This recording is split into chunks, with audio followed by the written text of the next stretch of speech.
estamos estudando a carta de Paulo aos Romanos, porque questões fundamentais para a vida cristã, para a nossa vida, como nós conversamos todas as semanas. Acho que há muitas coisas certamente na nossa vida das quais a gente precisa se atentar, tomar pé, mas eu acho que a gente tem que perceber uma certa hierarquia daquilo que é o mais importante, né? E o que nós tratamos ao estudar o livro de Romanos era de fato as coisas mais importantes. Aquilo que trata da relação de Deus para conosco, da nossa relação para com Deus. Hoje a gente começa a uma jornada um pouco diferente daquela do estudo de Romanos. Porque a carta de Paulo aos Romanos, como as cartas de uma forma geral, e os evangelhos também, o livro de Atos dos Apóstolos, são textos em que lendo a gente já observa a mensagem do texto, né? Pode ter uma ou outra dificuldade com o tema, pode ter uma outra dificuldade com uma palavra, mas fica claro à medida que a gente vai lendo. Um pouco diferente é o livro de Apocalipse. Em alguns momentos, até muito diferente, né? Mas pelo menos um pouco diferente é o livro do Apocalipse, que tem uma linguagem que não é uma linguagem assim como da carta aos Romanos, que Paulo está falando de coisas muito... falando as coisas com uma linguagem comum, uma linguagem simples, ao alcance de todos nós. O livro de Apocalipse praticamente, sobretudo do capítulo 4 em diante, o livro do Apocalipse, ele é escrito numa certa linguagem, uma linguagem muito simbólica, né? E então, isso pode, para nós que lemos o livro hoje, tantos séculos depois, para nós fica, essa linguagem simbólica é um elemento assim, que dificulta, de certa maneira, a nossa compreensão. O que não era para os cristãos daquele momento, né? Naquele momento, o texto de Apocalipse era bastante simples na compreensão, porque a linguagem naquele momento era mais acessível, né? Mas nós já nos distanciamos muito, perdemos um pouco o compasso daquela cultura, e aí a gente pode ter uma ou outra dificuldade. Eu proponho que antes da gente começar a estudar propriamente o texto, né, a gente tem feito capítulo por capítulo, que a gente um pouco fale aqui das nossas impressões sobre o livro do Apocalipse, tá? Porque eu acho que aí a gente consegue um pouco com aquilo que cada um que já certamente leu o livro do Apocalipse de alguma maneira e que já tem muitas informações sobre. Eu acho que se a gente junta aquilo que a gente já sabe, a gente pode partir de um ponto comum e aí nós vamos caminhando semana a semana. Pode ser assim? Propõe essa. Então vamos lá, quem quer começar? A pergunta poderia ser assim: o que é e o que fala o livro de Apocalipse? O que é e do que fala o livro de Apocalipse? Eu acho que assim a gente pode começar. É muito interessante. Eu, em particular, depois que passamos aquele momento das cartas das igrejas, né? Muita gente que já viu diz assim, eu acho que o brasileiro começa a falar daquela série de tragédia, né? Que causa até um terror para muita gente, né? Aí eu digo assim, olha, depois que passa a carta às igrejas, eu acho que é um manual, né, para os deixados para trás. O pessoal que vai ficar. Então, eu não vou ficar aqui para passar pela tribulação, não estou muito interessado no que vai acontecer, no que sofrimento. Eu estou lá no céu, lá no bem bom.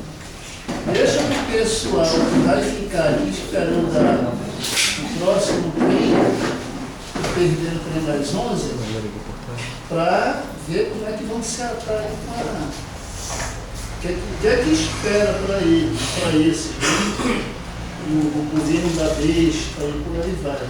Então eu sempre digo isso, né? Na brincadeira. Né? Quem viveu na década de 80, final da década de 80 e década de 90, de certa maneira já viu pelo menos um grande governo da besta, né, quando o Collor fez aquilo que fez. Já atrapalhou a vida de também. Mas,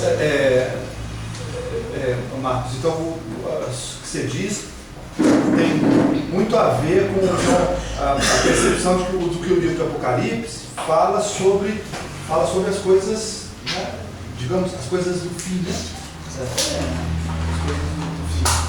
Assim, grande parte, porque lá no finalzinho, lá no final, a gente vai te contar, não sei se era o 21, lá no Rapaltar, acho que está a melhor parte, né? Eu acho que é no 20, 21, se não me falha a memória, que fala sobre o novo céu e uma nova terra. Então, quer dizer, depois de ter passado por todas aquelas circunstâncias difíceis, né? Aquelas taças sendo derramadas e todo aquele sofrimento, aí dá um alívio ali, né? Então ali já muda o finalzinho, né? Mas até esse período anterior é difícil. Não, acho isso nossa, isso total, não consigo. Bom, uma pergunta. Não, vai me deparar. Acho tudo muito esquisito. Sempre foi uma palavra muito carregada de coisas ruins. Sempre foi muito mostrada de forma muito ruim. E eu não vejo assim, eu não consigo conceber que Deus nos dá tudo, nos provém, que nos ama de forma incondicional, vai um belo dia explodir tudo, matar todo mundo. Entendeu? Essa palavra é muito carregada de significados ruins. Por isso que eu sempre tive curiosidade de estudar o Apocalipse. Quando você disse Apocalipse, não é nada disso que você está dizendo, eu falei, bom, então me ensina porque eu agora não aprendi. Então, ensina aí. Chão pela frente aí. José. Primeiro degrau agora. Tem assim um pouco de dúvida, né? Isso, quando fala sobre o negócio de número, 600, não sei o quê, e a besta, eu não encaixei, não. Outra coisa também que eu acho totalmente sem Mas é um símbolo, né? Isso porque, figurativo. não, o que eu estou querendo dizer é o seguinte: existe uma tendência a dar uma importância muito grande, como se a besta fosse. Igual o Márcio outro dia disse, quem criou o diabo foi Deus. Ele ele não está de igual para igual com Deus. Então, existe uma tendência a supervalorizar esse tipo de coisa, assim, como se não existe isso. Não está entendendo o que eu estou querendo dizer? Entendo que a gente, de certa maneira, eu acho que boa parte da nossa visão sobre batalha espiritual, né? Sobre o confronto entre Deus e o diabo, fim do mundo, a vinda de Jesus, a segunda vinda de Jesus. Acho que esses temas todos, que são todos os temas da nossa fé, eles, quando chegam no livro de Apocalipse, eles são... eu não quero, a palavra não é exagerados, não, mas eles ficam mais evidentes, né? No livro de Apocalipse isso tudo fica muito mais evidente. E exatamente porque o livro de Apocalipse ele é um livro cheio de coisas simbólicas, como por exemplo 666, como por exemplo a besta, o anticristo, os chifres, as taças, os cavaleiros, né? É um tipo de linguagem que não está que a gente não está ali convivendo com ela no cotidiano. Não é uma coisa com a qual a gente toda hora topa. Né? E quando aparece essa linguagem assim tão forte, a tendência de ter 2.000 interpretações, né? E interpretações muitas vezes alegóricas, que querem tirar um sentido espiritual desses textos. Bem, claro, a gente é chamado mesmo a perceber o sentido espiritual do texto bíblico. Mas como interpretar o texto bíblico? É possível interpretá-lo de qualquer maneira? Ou o texto bíblico tem regras para a interpretação? Entendo, até agora eu só estou levantando essas questões, porque eu não queria de pronto dizer é assim, não é assim. Eu acho que é preciso que a gente pense direitinho como nós interpretamos o livro de Apocalipse. E aí depois a gente pensa, bem, essa forma de interpretar, assim, ela até em que medida ela corresponde à intenção mesmo do livro? Ou em que medida ela é resultado de uma tendência teológica de algum momento que era mais coisa de cabeça de alguém do que necessariamente aquilo que diz o texto de Apocalipse? Porque não é muito fácil da gente distinguir o que é a intenção do próprio texto, o que o texto está dizendo, qual é a intenção do texto, e o que foi dito sobre o livro de Apocalipse ao longo da história. Então, essa distinção a gente vai precisar fazer com cuidado, né? Com cuidado. Eu imagino que cada recorte, cada parte, cada denominação dentro do cristianismo acaba pegando o livro de Apocalipse e levando um pouco mais para uma direção, mais para outra direção. E aí você fica depois com dificuldades de juntar tudo isso, né? Por isso que, primeiro, antes de pensar o que as muitas igrejas, inclusive as nossas, né, as muitas igrejas, dizem sobre o livro de Apocalipse, é preciso fazer um esforço para perceber o que diz o próprio livro de Apocalipse. Está claro o que eu estou dizendo? Assim, só um minuto. Porque quase sempre a gente lê o Apocalipse de trás para frente. A gente lê o Apocalipse a partir do que que o movimento evangélico falou sobre o Apocalipse. Então a gente vai ler o Apocalipse já com aquilo que a igreja disse sobre ele.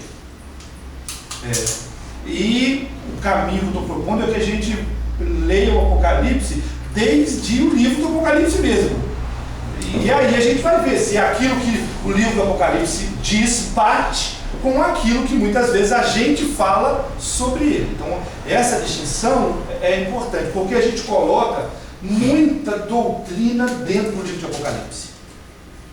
A gente desliza muita doutrina sobre o livro do Apocalipse. Sobretudo a gente desliza muita coisa chamada de escatologia, que é um aspecto da doutrina, aquelas coisas que tratam dos últimos dias, né? A gente desliza, vai colocando para dentro do Apocalipse muita compreensão escatológica.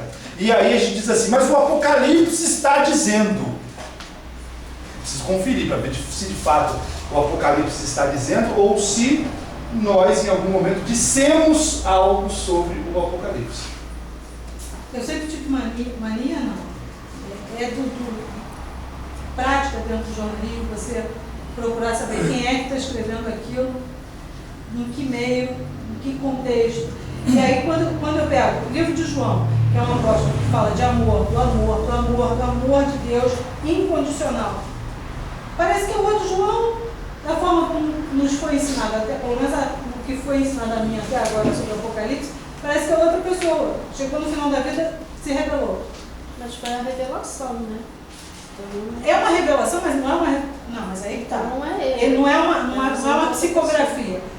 Ele não está psicografando. Ele está interpretando posições, sentimentos, é assim que eu entendo.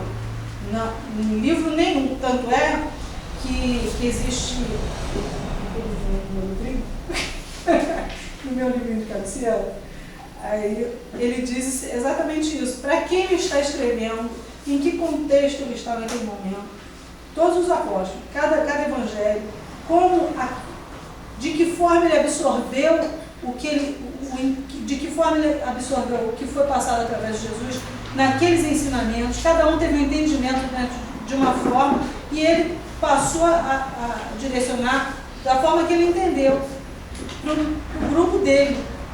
Então, todos eles receberam a mesma mensagem de Jesus naquele momento. Cada um sai dizendo, sai colocando dentro do seu viés. Eu entendo isso, eu vou falar para aquele público. Eu vou falar para esse público assim assado. Eu dou mais ênfase ao espiritual. Eu dou mais ênfase ao relacionamento, ao meio, a relação de irmão, de irmandade, de amor com o próximo, cuidado com o outro.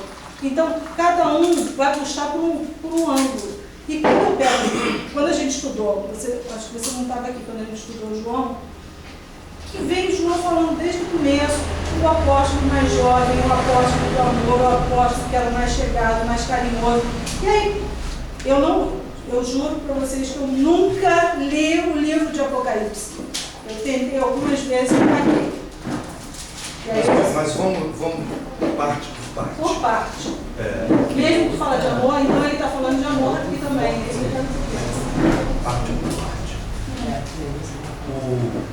Não, a gente ainda está falando sobre as nossas impressões do livro de Apocalipse. Eu acho que é isso mesmo. Quais são as primeiras impressões? Então, o Marcos deu as impressões dele, que fala de um livro de Apocalipse como sendo muito mais para falar sobre as coisas do fim. Você está dizendo que as tuas impressões são de que o livro fala de coisas ruins, né? O Jodiel diz que tem elementos lá, né? Elementos simbólicos, por exemplo, como o 666, que não compreende. Eu acho que eu gostaria mesmo que nesse momento a gente fizesse assim, tá? Dizer das nossas impressões. Eu frequento a igreja há mais de um dia. Eu acho que nas nossas igrejas, chamada Batista, acho que tem muito crente que está dentro de um freezer, sei lá, uma temperatura baixa, que não quer nem envolver nisso. E o que o pastor fala é que nós devemos não ficar verde, mas sim ir amadurecendo e entendendo. Então, isso aqui agora, eu acho que o interesse de cada um é exatamente ter uma mente mais clara, básica, saber onde está botando o pé, em solo firme, e não extrapolar, né? Então, a palavra que o pastor falou aí, a gente tem que, botar em prática, e amadurecendo, como é que é isso, como é que é aquilo, para você não ficar também num extremo ou no outro, tem que ter um equilíbrio. Você precisamos todos, mais de um livro. Quando você pega o livro do Apocalipse, não dá sempre uma sensação exclusiva? Tem que ter calma, né? Tem que ter um equilíbrio e você ir balançando a coisa, né? Luiz Marcelo falar? Obrigado. Não, na verdade, assim, eu estava pensando que quando João, o momento era totalmente diferente, a realidade é diferente, o Jesus que ele está falando aqui, o enfoque é diferente, então parece outra pessoa mesmo. Mas então anotem aí, a gente precisa então pensar de cara sobre a autoria do livro de Apocalipse, né? É uma coisa que surgiu. Autoria. Quem escreveu o livro de Apocalipse? Vamos deixar anotado para a gente voltar daqui a pouco. Não. Inclusive, lendo aqui o primeiro capítulo,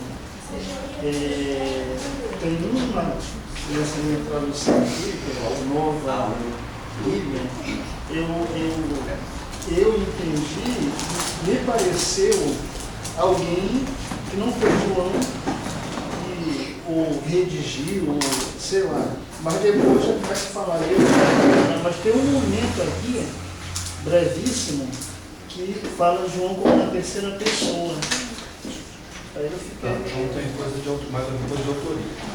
Vamos a alguma autoria?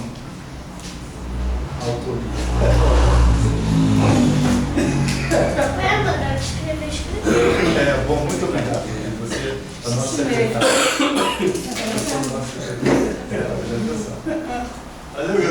ligado, hein?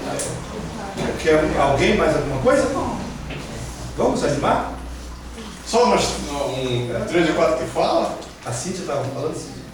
Eu já dei aula para crianças sobre o livro de Apocalipse. E assim, eu fiz até uma maquete que estava lá era a ilha de Pátmos, João sendo perseguido, foi preso e levado para a ilha de Pátmos. E lá ele mandou Jesus, chegou em nome de Jesus, apareceram para ele e começou a falar, escreve o que eu te digo. E aí começou o livro de Apocalipse, né? A carta das 7 igrejas, as visões e tal. Então tudo vem a partir da revelação de Jesus. A palavra Apocalipse, ela aparece, é a primeira palavra que aparece no livro de Apocalipse. Né? A primeira palavra do livro de Apocalipse 1, verso 1 é revelação de Jesus Cristo. Apocalipse é a palavra grega que significa revelação. Revelação nesse caso, não é visão, mas é uma visão que veio de Deus, é um entendimento que ele alcançou. Então, isso é uma coisa, quando a gente diz assim, a Bíblia é a palavra de Deus, a Bíblia é a revelação de Deus dada às pessoas. A gente muitas vezes imagina que, dizer de forma diferente, há diversas maneiras de entender como se dá essa revelação, né? Como ela acontece. O certo o texto bíblico é a revelação de Deus, né? Isso é o certo. Agora, a pergunta que a gente precisa fazer ao falar do texto bíblico é como essa revelação se dá. Muitas vezes se imagina que essa revelação se dá, aliás, uma expressão de forma assim, psicografada, né? É muito comum aquela ideia da fotografia, né? Que tem uma pessoa que está ali e aí está escrevendo. Porque qual é a ideia? A ideia é que a pessoa não está ali. Que a pessoa é só ela está em transe e ela é só um instrumento para escrever. Que essa revelação não passa pela pessoa, ou seja, não passa por sua inteligência, não passa por suas emoções, não passa por sua vida, né? A vida na sociedade. O real. Na realidade. Olha, isso é uma compreensão de revelação no texto bíblico que não condiz com o que diz o texto bíblico. Pode ser que vamos a um outro livro para chegar ao Apocalipse, para pensar essa coisa de revelação. O Evangelho de Lucas é um excelente livro para entender um pouco como acontece a revelação no que diz respeito ao texto bíblico, tá? O iníciozinho do Evangelho de Lucas 1, de 1 a 4, Lucas diz assim, olha, visto que muitos houve que empreenderam uma narração coordenada dos fatos que entre nós se realizaram, conforme nos transmitiram os que desde o princípio foram deles testemunhas oculares e ministros da palavra, igualmente a mim me pareceu bem, depois de acurada investigação de tudo desde sua origem, dar-te por escrito, excelentíssimo Teófilo, uma exposição em ordem para que tenhas plena certeza das verdades em que fostes instruídos. O Lucas está dizendo, o Evangelho de Lucas é revelação, revelação de Deus a Lucas. O Lucas não foi um testemunha ocular. Mas o texto aqui não diz que ele está passando o que ele ouviu? Sim, mas aí então, revelação, se a gente compreende revelação como essa coisa que não passa pela vida da pessoa, mas que vem tipo uma mediunidade, então o que Lucas está dizendo é um absurdo. Aí eu diria, então, Lucas não recebeu uma revelação. Lucas foi fazer uma pesquisa, né? Lucas foi fazer alguma coisa lá. Aí a gente poderia até dizer, olha, poxa, esse negócio de Lucas é muito carnal, né? Porque não é espiritual no sentido de que ele foi tomado em êxtase Mas o que Lucas está dizendo pesquisa e todos os pontos. mas o que Lucas está dizendo é que a revelação de Deus para ele, no que diz respeito às coisas que ele vai escrever, passa também por ele. Deus está revelando essas coisas e está revelando à medida de que Lucas está vivendo e está perguntando às pessoas sobre Jesus e está orando sobre aquilo e está meditando sobre as coisas. Tudo, a revelação de Deus. E aí tem a igreja, muitas igrejas então dizem assim, olha, a Bíblia é a palavra de Deus em linguagem humana. Para dizer duas coisas ao mesmo tempo. É a palavra de Deus. Agora, essa palavra de Deus, ela chega até nós por intermédio dos homens, né? De nós. Não é um anjo que traz um livro e coloca para alguém só ler. Não, ela passa por nossa vida. E aí todos os textos bíblicos passam pela vivência das pessoas. E essas pessoas cheias do Espírito de Deus, portanto, recebendo esta palavra, vão a escrevendo. Essa mesma lógica do Evangelho de Lucas pode ser aplicada de Lucas para trás e de Lucas para frente. Portanto, pode ser aplicado no livro de Apocalipse. É revelação. O livro de Apocalipse, revelação. Agora, essa revelação passa por João. Né? Passa por um contexto. João está em Pátimos. Mas não está em Pátimos a passeio, João está em Pátimos preso. Está preso por quê? Porque tem um contexto maior à sua volta de perseguição do cristianismo. Então, todas essas questões estão presentes no texto do Apocalipse. No texto do Apocalipse.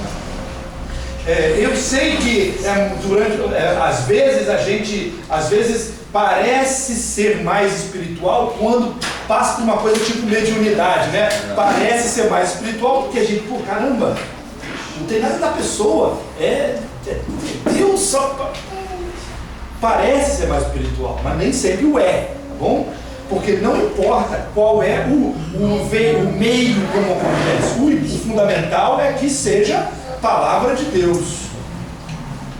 Os profetas lá atrás, por exemplo, os profetas estão falando sobre coisas, mas os profetas não estão no monte ou orando para que recebam poder. Os profetas estão no meio do que está acontecendo e eles conhecem muito bem a vontade de Deus e eles estão vendo a perversão do povo e estão profetizando, dizendo, olha só, se continuar dessa maneira, tenho certeza, as coisas vão ficar muito ruins.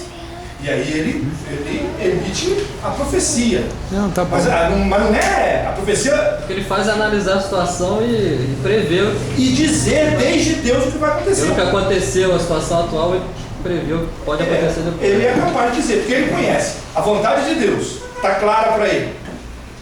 Ele está vendo o que a religião judaica está fazendo. E ele conclui, minha gente, vai dar ruim. Vai dar ruim, claro que vai dar ruim, porque a vontade de Deus é essa, está estabelecida.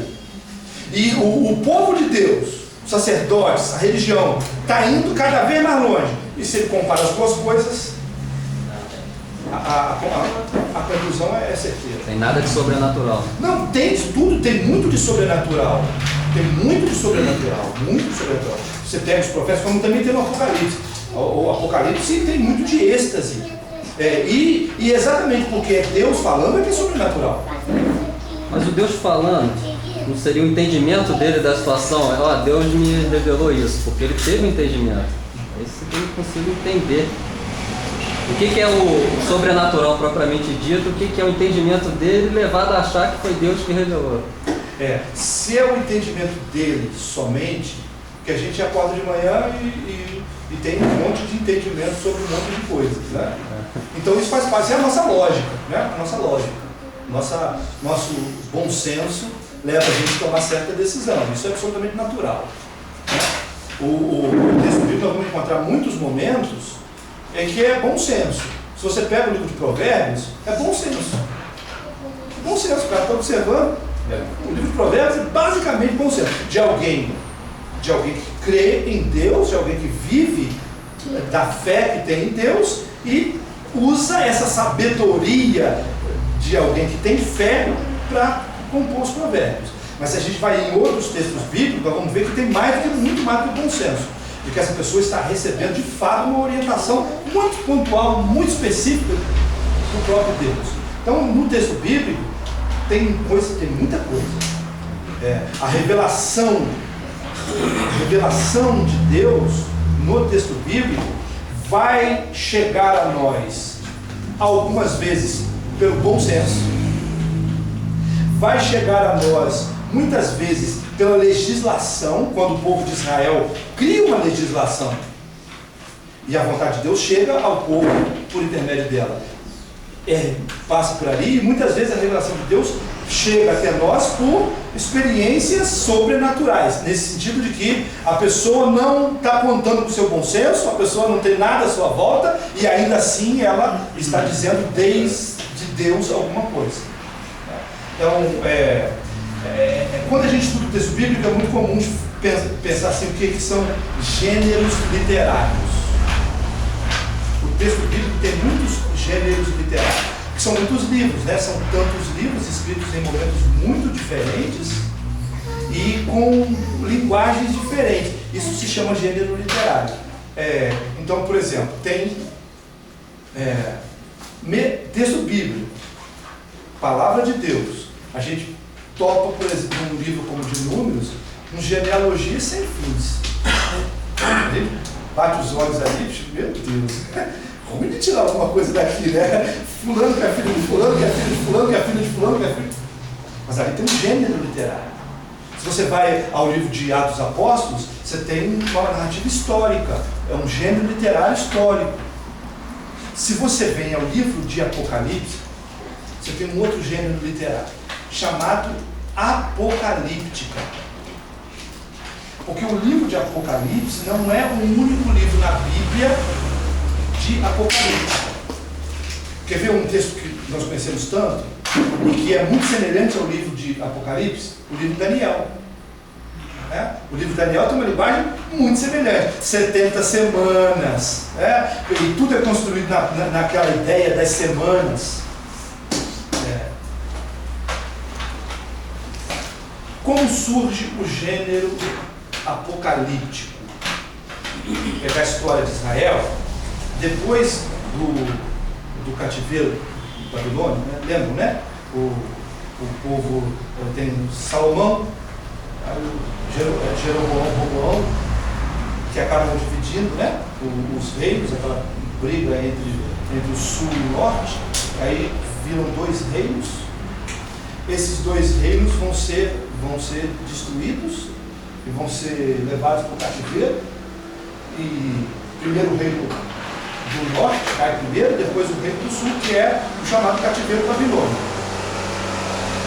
Até aquele momento, a gente tem os profetas. Toda a literatura bíblica, até aquele momento, é a literatura profética. Os profetas são os grandes líderes do povo. O texto profético, e aí não importa qual, os livros proféticos de uma forma geral, eles vão numa direção. O povo está fora da vontade de Deus.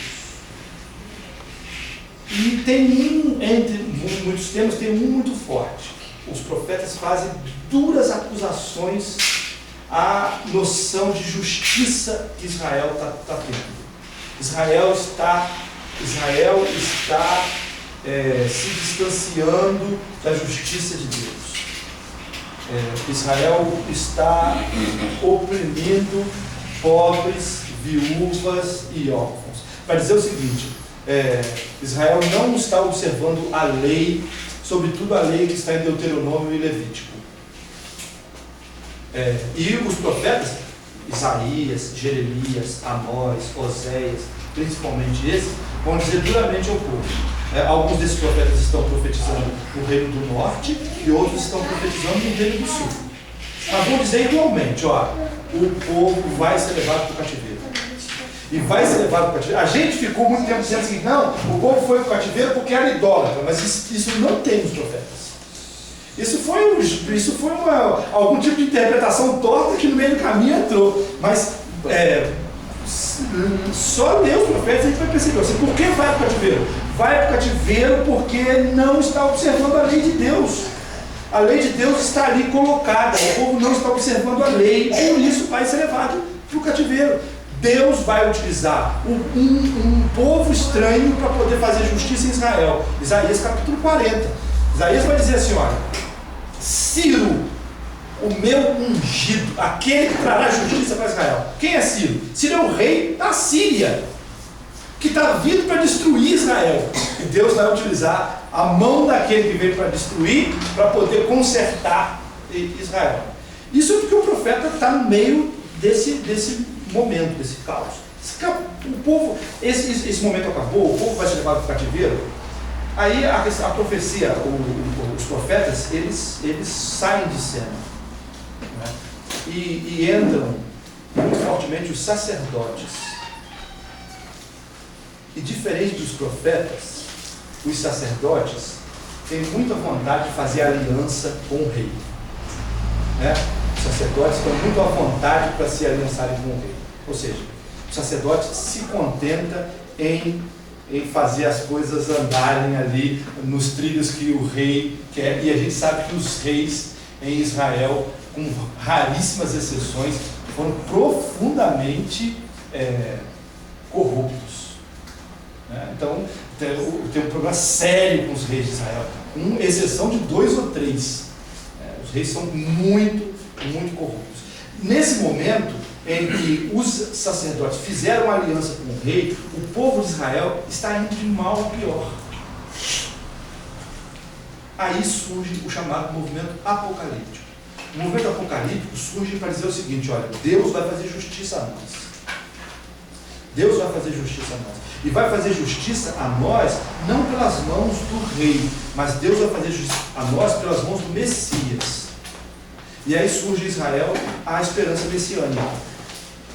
Virá o Messias. Só existe a expectativa da vinda do Messias depois do cativeiro. Antes do cativeiro não existe. E aí a ideia é, Deus vai acabar com isso. Vai acabar com esse velho tempo e vai construir um novo tempo. Esse novo tempo vai ser considerado o milênio. Por isso, lá no livro de Apocalipse, a gente vai encontrar a ideia dos 1000 anos. Mas a ideia dos 1000 anos já está lá atrás em Daniel, já está posto lá atrás. O que são esses 1000 anos? É esse tempo em que Deus mesmo reinará em meio a nós por intermédio do Messias. Então fica claro para Israel que a esperança de Israel não está no rei, a esperança de Israel não está no sacerdote, a esperança de Israel está no próprio Deus que enviará o Messias. Então, nós estamos falando aqui de 4 séculos antes de Cristo. E esse movo chamado apocalíptico, né, que é um jeito de viver a fé em Israel, isso vai alcançar os dias de Jesus. E isso chega ao livro de Apocalipse. Então, o movimento apocalíptico tem certeza de uma coisa: Deus é Senhor de todas as coisas. Deus é o Senhor da história.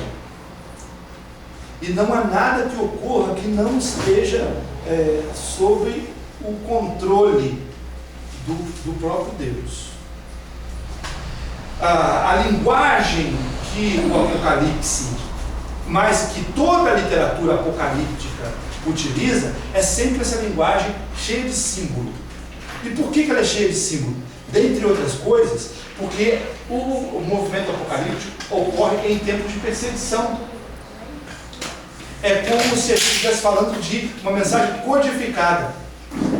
Ninguém pode pegar, se alguém se escreve assim como Paulo escreveu Romanos, tão claramente, o escritor do Apocalipse está preso, o que ele escreve está chegando às igrejas da Ásia. Ele está preso, mas ele está escrevendo para as igrejas da Ásia, que estão ali representadas nas 7 igrejas. Esses textos estão sendo, a palavra é, contrabandeados da ilha de Pátimos para essas igrejas. Não dá para escrever com clareza, assim, na linguagem que a gente escreveria uma ata de igreja. Não dá porque se alguém pega esse negócio no meio do caminho, está todo mundo perdido. Até porque se é uma revelação, a pessoa que está pegando também tem que ter o entendimento de Deus para fazer o que ela faz. Tem que ter um entendimento. Então, essa linguagem que João utiliza, ela, para os cristãos daquele momento, ela é clara. Ela é clara. Quando João está falando da besta, os cristãos sabem o que João está falando. Quando está falando dessa numeração toda, sabe do que estão falando. Nós é que não sabemos muito. Por isso que quando a gente não sabe o que é besta, qualquer coisa cabe dentro da besta. Como para a gente não está claro o que é o anticristo, qualquer coisa cabe no anticristo. Como a gente não sabe o que é o 666, qualquer coisa cabe no 666. Porque aí vira só um espaço vazio onde a gente coloca as nossas compreensões. É o que a gente estava outro dia lá trocando, a gente estava falando sobre o espinho na carne de Paulo. Bem, caramba, tem 200 interpretações sobre o que seria o espinho na carne de Paulo. Por quê? Porque a gente se dá o direito de dizer que é alguma coisa. A gente tem lá um espinho na nossa carne, a gente diz, o espinho na carne de Paulo deve ser esse também. Aí diz lá que é aquilo que na verdade é o nosso espinho na carne, a gente diz que é o espinho na carne do Paulo. Como essa linguagem do Apocalipse, como ela não está para nós tão clara, a gente acaba colocando lá uma certa compreensão. O livro de Apocalipse já serviu de base, por exemplo, para marcar a volta de Jesus, mais de 200. Dia, mês e ano.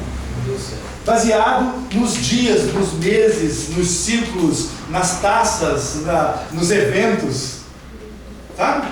E até hoje não veio. Por quê? Porque alguém impede Jesus ver? Não, porque a conclusão tirada estava muito mais naquilo que o certo grupo queria dizer do que no Apocalipse mesmo. Por isso que eu estou tentando fazer a distinção. Uma coisa é o que as muitas doutrinas dizem sobre o livro de Apocalipse. A outra coisa é o que diz o livro de Apocalipse. Porque quando a gente vai, pensando no texto bíblico, fazer, afirmar, construir as nossas doutrinas, a gente precisa ter muito cuidado com toda a Bíblia, de não empurrar para dentro da Bíblia aquilo que a gente quer que a Bíblia diga. É preciso fazer o caminho contrário. É preciso que desde a Bíblia a gente ouça o que está sendo dito. De linguagem técnica, desculpe, linguagem técnica, tem 2 expressões.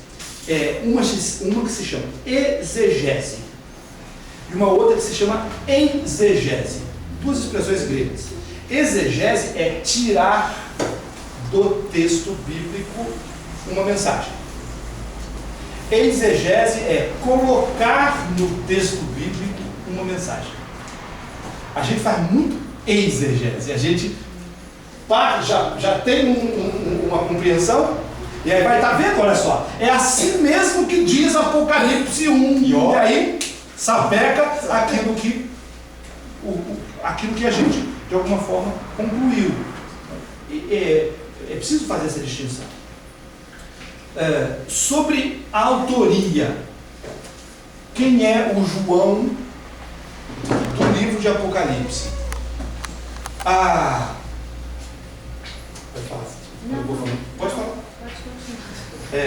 Vocês me interrompem, senão eu vou com uma metralhadora. Fica à vontade de interromper. Então, você está falando aí sobre simples as coisas, a linguagem, não pode ser ali no pé da letra e tal. É o que os cristãos usavam antigamente. Se encontrar um cristão com o outro, o que eles faziam? Um dedo do pé no chão. Um ia lá, fazia um símbolo, conhece. Se o outro fosse cristão, ia lá e completava o símbolo do peixe. Aí se abraçava. Porque não podia dizer. Então ficou desde o início. Não sei que época começou isso, você deve saber. Era pior. Que começou esse negócio. Eles não podiam ficar, eu sou crente. Por que essa questão? E por que o peixe? Por que o peixe? É o símbolo cristão. O significado é Porque exatamente. peixe é icto. Icto. Morre pela boca. Não, é icto. A palavra grega para peixe é icto. Que as iniciais, pegando essa expressão, icto, tirando as iniciais, dá Iesus Christus. Então, cada vez que... isso é uma esperteza. Pegar uma palavra que todas as letras daquela palavra eram as iniciais de uma confissão de fé. Então, quando eles colocavam lá, chega lá, risca, faz um risco, o outro vai, completa o risco, Aí você tem uma declaração de fé. Aí já está. O cristianismo, no final do primeiro século, viveu um momento de seu primeiro momento de perseguição sério. Cruel, né? O cristianismo vinha sendo perseguido aqui e acolá. A gente pega o livro de Atos Apóstolos, a gente vai ver o cristianismo sendo perseguido depois da morte de Estevão, então muita gente foi espalhando, né? Mas aquela perseguição era a perseguição dos judeus. Meia boca, perseguiçãozinha dessas que tira de letra, não é nada, estamos sofrendo. Uma perseguição ali em Jerusalém, bastante situada. Na década de 60, o cristianismo vai viver uma perseguição mais séria, que é aquela que o imperador Nero empreendeu. Né? A história de Nero a gente conhece porque ele virou o grande imperador louco da história, né? Que botou fogo em Roma e que supostamente culpou os cristãos de terem feito isso. E aí, por conta desse negócio, os cristãos vão ser perseguidos agora não mais pelos judeus, mas pelos romanos. Mas ainda foi uma coisa pontual. Na década de 80, que é o final da década de 80, que é o início da escrita do livro de Apocalipse, como chegam a conclusão os estudiosos, o Domiciano, imperador, ele declara uma perseguição do império contra os cristãos.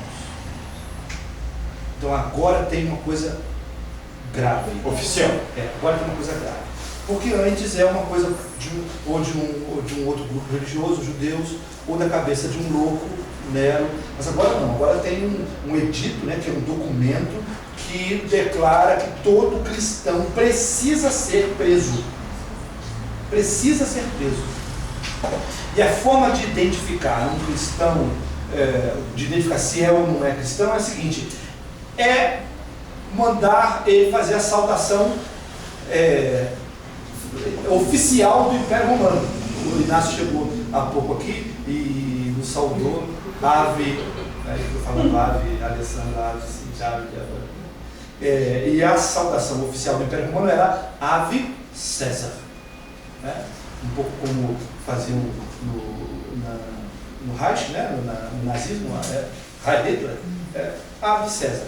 Quer dizer, essa expressão ave César era uma declaração de fé no Deus César, que o imperador era considerado um Deus vivendo entre nós. Desde Augusto, que foi o imperador no início da era cristã, que foi chamado, a primeira vez que o imperador foi chamado de Augusto. Augusto é um soberano, um sublime, um Deus. A partir dali, todo imperador romano era um Deus. De tal maneira que os povos que iam sendo conquistados pelo Império Romano, eles podiam manter a sua religião, desde que eles também adorassem a César. Então ele podia lá, se os judeus quisessem continuar judeus, podiam ficar judeus, mas tinham também adorar a César. Se os cristãos quisessem existir, poderiam, mas teriam também que adorar a César. E aí surge um problema sério, porque o cristianismo tem uma decisão, faz uma decisão: adorarás somente ao Senhor teu Deus, radicalizando o princípio judaico. Então, diante disso, os cristãos diziam ave Cristo. Então, quando alguém dizia fazer a saudação Ave César, ele não tinha como fugir daquela situação, eles declaravam Ave Cristo. E isso levava, era o suficiente para levar os cristãos às arenas, às masmorras, etc. E João aqui foi preso exatamente nesse momento, pelo imperador Domiciano. Velhinho, vamos lá então. Quem é João? A tradição cristã não tem certeza. Não tem certeza. Então, qualquer Bíblia de estudo, a gente tem tantas Bíblias de estudo aqui, se você for pegar antes do livro de Apocalipse, antes de cada livro, geralmente tem uma introdução. E, muito possivelmente, todas as Bíblias de estudo vão colocar possibilidades. Poderia ser o João apóstolo, ou poderia ser o João ancião. O primo de Jesus, o João apóstolo, um ancião chamado João, um discípulo de João. Era muito comum, muito comum. Hoje isso seria falsidade ideológica, mas naquele momento lá atrás era muito comum que alguém escrevesse um livro, e porque era discípulo, imagina, eu sou discípulo do Marcos. O Marcos morreu, mas eu sou discípulo do Marcos. E aí eu escrevo agora um livro que é baseado nos ensinos do Marcos. Uso o nome dele. E aí quando eu vou assinar o livro, eu uso o nome do Marcos. Porque a compreensão é que não é meu livro, mas é o livro do Marcos. Porque não tem essa coisa de autoria como a gente tem hoje. Isso na literatura antiga é bastante comum. E exatamente por conta disso, a gente não tem uma afirmação nas Bíblias de estudo, na literatura que estuda a Bíblia, a gente não tem uma afirmação. É o João apóstolo. Não. Pode ser o João apóstolo. Pode ser o escritor do Evangelho e das 3 cartas. Mas pode ser um outro João. Um discípulo de João. Ou um personagem muito citado em outros textos antigos do cristianismo, chamado João o Ancião. Então não dá para pegar o texto de Apocalipse e querer que ele diga exatamente, como assim, querer a coerência entre o Apocalipse e o Evangelho de João. Não, são escritos completamente diferentes. Completamente diferentes. Nós não vamos achar nada dessa simbologia do livro de Apocalipse no Evangelho de João. Nada, zero dessa simbologia. Nós não vamos achar nada dessa linguagem do Apocalipse nas cartas de João. Nada. Como também a gente não vai achar aquilo que está no Evangelho de João, ou nas cartas, que é samba de uma nota só. O amor, o amor, o amor, o amor. É basicamente disso que o Evangelho e que as cartas de João falam. O amor, o amor, o amor. Nós não vamos encontrar essa questão aqui. Porque ela falou disso. Não invalida de ser uma pessoa. Não tem. Isso não há certezas. Não há certezas. Em muitos textos bíblicos, a pesquisa bíblica diz assim, olha, o autor é fulano. É fulano. Tá claro, tem indícios, tem como chegar e dizer. Em outros, a pesquisa diz, pode ser. Para Hebreus, né? O Hebreus não se tem um escritor. Meditando nessa questão de autoria, Se tem dúvida, tem dúvida. meditando nessa questão da autoria do Apocalipse, eu lembro que depois da morte, ressurreição, ascensão de Jesus, Jesus aparece em outro momento, mais adiante, para Paulo, porque Paulo não foi discípulo de Jesus, né? Então ele aparece. Aí, e também estou falando de achismo, né?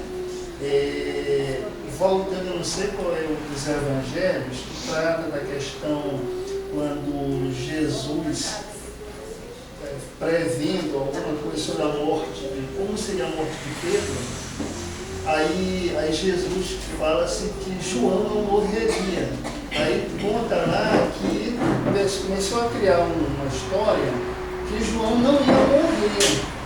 Aí parece que Jesus diz assim, não, importa que ele não morra, alguma coisa assim, até que eu volte.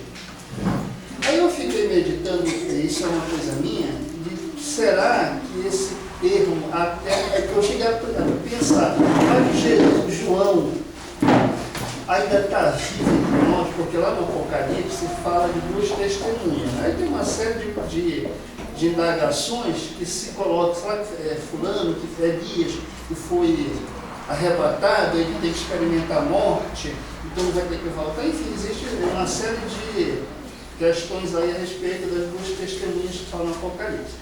Aí eu pegando esse texto, isso não é conhecimento de grego nenhum, né?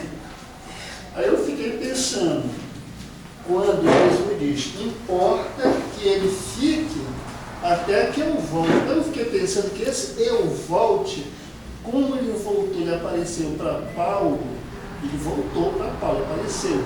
Então será que se Jesus que revelou essa visão, né? Então ele está falando deste momento, ele voltaria até que eu volte, né? Quando ele se reapresentaria para João em revelação. Aí eu fiquei pensando, então é uma possibilidade, talvez eu argumentaria da possibilidade de Jesus falar em meio que um mistério que ele voltaria até que seria com esse intuito para que João, no tempo determinado, pudesse escrever, para que se cumprisse. Por isso que ele ficou. Tem muita criatividade nisso. Foi longe ali. A volta, então, uma outra questão que aparece no Apocalipse, que fica. Que é uma coisa muito que na história da igreja sempre causou muita celeuma, é a coisa da volta de Jesus, né? Sempre causou muita celeuma, sempre causou alvoroço. Ainda hoje, menos é verdade, porque hoje, com a teologia muito comum nas nossas igrejas, hoje a gente não quer muito que Jesus volte não, né? Porque está tão bom por aqui, não é. Numa teologia que fala do céu aqui, Jesus voltar é complicadíssimo, porque ele vai estragar o meu bem bom nesse lugar. Não? A gente hoje já não está muito em voga esse negócio. Mas ainda é comum. E aí, de novo, o livro do Apocalipse está falando sobre a volta de Jesus. Está marcando etapas. Olha, gente, a volta de Jesus já frustrou muita gente. Já frustrou mais uma equipe, uma igreja falando que Jesus vai voltar aqui há 3 anos. Isso é. Então, a igreja não falando da igreja, então a igreja começou há pouco tempo e eu conheço um dia dessa igreja e ela me falou que a pregação da igreja daqui a 3 anos Jesus vai voltar e vai haver um novo, talvez nos Estados Unidos. Isso é conversa, né? Vamos dizer sinceridade, isso é conversa piada, né? Com sinceridade. Mentira. Eu imagino que no meio disso haja muita sinceridade por conta dos cristãos que desejam a vinda de Jesus, que desejam, ok, tem muita sinceridade nisso, mas assim, é um tipo de sinceridade desavisada, que não leu o texto bíblico. Não leu o texto bíblico. Paulo vai ter dificuldade no primeiro momento. O primeiro texto escrito do Novo Testamento é a primeira carta aos Tessalonicenses. Né? É o primeiro livro escrito do Novo Testamento. E nesse texto, Paulo fala da vida iminente de Jesus. Tá? Diz para as pessoas, muitos de nós não morreremos antes que Jesus venha. Nós o veremos voltando. Aí o que acontece? Ele não vem. E aí o pessoal, por conta do ensino de Paulo, o pessoal começa a fazer o seguinte: para de trabalhar.